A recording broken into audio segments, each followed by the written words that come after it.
Hello everyone. Class 10th में एक chapter है हाइट एंड डिस्टेंस, जिससे क्लास 10th के बोर्ड एग्जामिनेशन में एक क्वेश्चन जो लॉन्ग में फिक्स है, लगभग 100% आना होता है इसका। तो उसी का आज एक क्वेश्चन मैंने लिया है हाइट एंड डिस्टेंस का, जिसको आपको अच्छे समझाएंगे। इस तरह के क्वेश्चन अगर आप अच्छे समझ लेते हैं तो एक क्वेश्चन लॉन्ग में आपका समझ लीजिए लगभग फिक्स हो जाता है। तो आइए स्टार्ट करते हैं इस क्वेश्चन को। क्वेश्चन है the angle of elevation of the top of a building.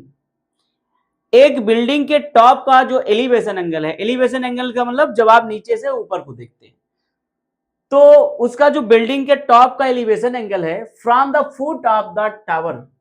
कहां से देख रहे हैं आप? एक टावर के फुट से बिल्डिंग के टॉप को देख रहे हैं तो 30 डिग्री का एलिवेशन एंगल बनता है।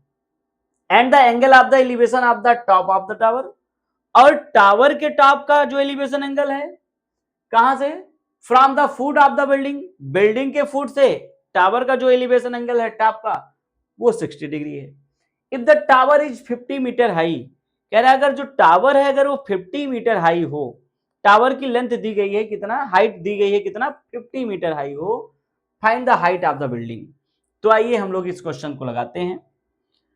एक तरफ बिल्डिंग मान लेते हैं, दूसरी तरफ टावर मान लेते हैं। तो बिल्डिंग के बेस और टावर के बेस को मिला देते हैं। टावर की लेंथ तो दी ही गई है, कितना है?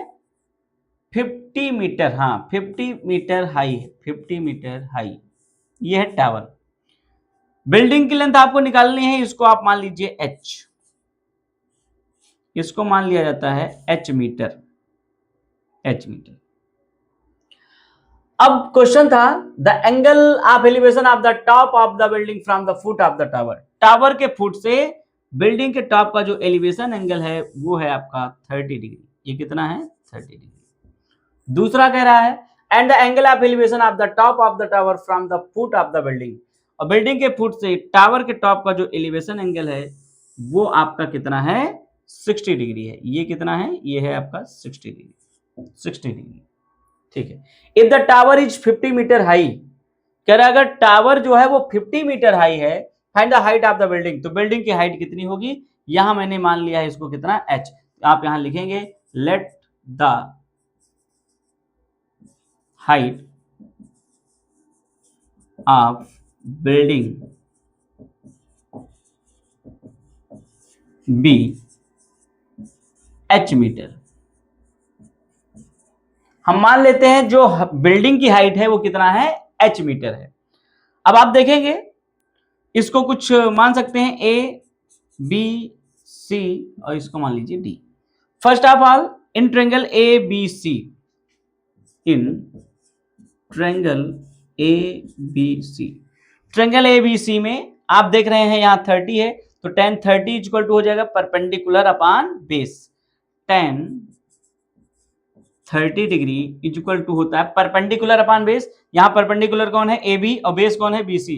तो आप लिख दीजिए A B upon B C, A B upon B C. अब आप देखेंगे ए बी को आपने h माना है तो ए बी के प्लेस पे h लिख सकते हैं, बीसी को बीसी। tan 30 की वैल्यू 1/√3। यहां आप रखेंगे tan 30 की वैल्यू। देखिए यहां आप tan भी लगा सकते हैं, साइन, कॉस, सेक। अब आपके लिए यहां पर इस क्वेश्चन में कौन सा ज्यादा अप्रोप्रिएट है, इसके लिए आप देखेंगे कि आपको यहां पर परपेंडिकुलर की नीड है और ये बेस की। तो परपेंडिकुलर अगर आपको चाहिए तो आप परपेंडिकुलर और बेस में किसका रिलेशन होता है? tan का होता है, काट का होता है। तो आप यहाँ tan या काट कोई भी लगा सकते हैं। मैंने यहाँ पे क्या लगा दिया है? tan। तो tan 30 degree equal to perpendicular upon base. Perpendicular यहाँ ए बी था, बेस आपका बीसी था, तो ए बी अपॉन बीसी। अब tan 30 की वैल्यू होती है 1/√3, तो tan 30 के प्लेस पे 1/√3 रख दिया गया।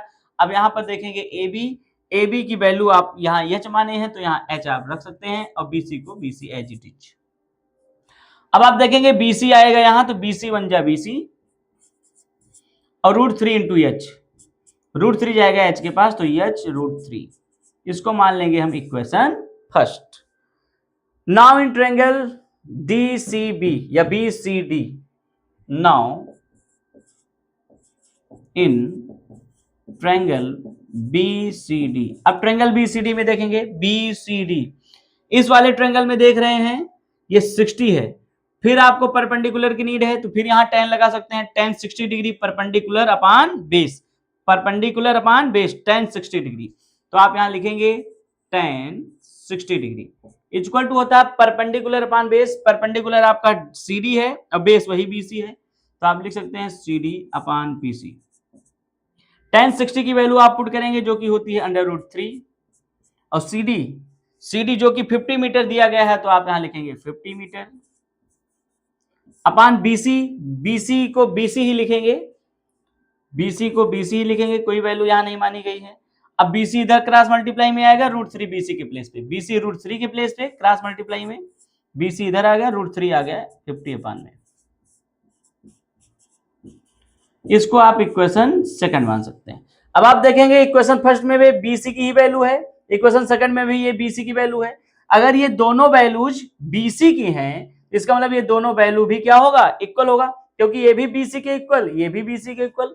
तो आप लिखेंगे from equation first and second, from equation first and second h/√3 is equal to 50 upon √3 both the values of BC। अब ये √3 ये मल्टीप्लाई में इधर है, इधर आएगा क्रॉस में, तो h अपॉन 50 अपॉन √3 ऑलरेडी है, ये वाला √3 भी आएगा √3 के पास इक्वल टू, तो 50 अपॉन √3 इंटू √3 3 हो जाएगा मीटर। अब 50 को 3 से डिवाइड करेंगे तो 3 1 जा 3, 5 में 3 जाएगा 2, आगे 0 है 20, तो 3 6 जा 18, अभी 2 आपका रिमाइंडर है जो कि यहां लिखा जाएगा, 3 डिवाइड कर रहे थे यहां, ये हो गया 16 होल 2 अपॉन 3 मीटर जो कि h की वैल्यू है। और आपको h ही फाइंड करना था, h क्या है, हाइट ऑफ द बिल्डिंग। तो जो बिल्डिंग की हाइट है इस तरह से आपकी आ गई है कितना, 16 होल 2 अपॉन 3 मीटर। इसका मतलब बिल्डिंग जो है, जो बिल्डिंग है आपकी वो 16 होल 2 अपॉन 3 मीटर की है। इस तरह से आपको ये क्वेश्चन लगभग 6 नंबर में देखने को बोर्ड एग्जाम में मिलता है क्लास 10th में।